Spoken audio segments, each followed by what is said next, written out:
This is olfactory stimulator. It produces different scents that are presented to the participant so he can smell some scents. This one also can be added here, right? Yes, yes. Bunga o'xshagan, mana shunga o'xshagan narsalarni qo'shish mumkin ekan bularni mana bunisiga. Mana bunisi misol uchun undoq burniga hidlatadigan bo'lsa, haligi pizzani yoki bo'lsa olmani hidini berishi mumkin. Yoki bo'lsa bunisi haligi odamning qo'liga issiqlik bilan ta'sir qilishi mumkin. Bunisi bo'lsa haligi undoq tegilish orqali ta'sir qilishi mumkin ekan.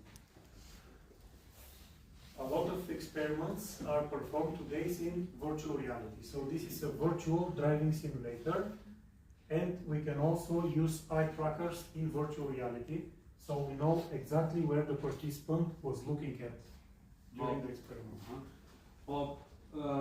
Hozirgi zamonaviy dunyoda o'sha hamma narsa virtual dunyoga bog'lanib ketyapti.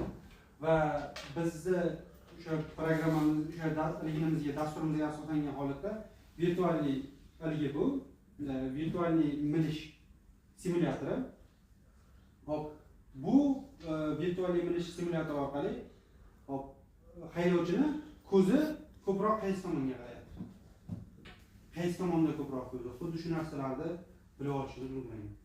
There are a lot of scenarios that you can use as templates. There are currently in our software over 50 different virtual reality models that you can use.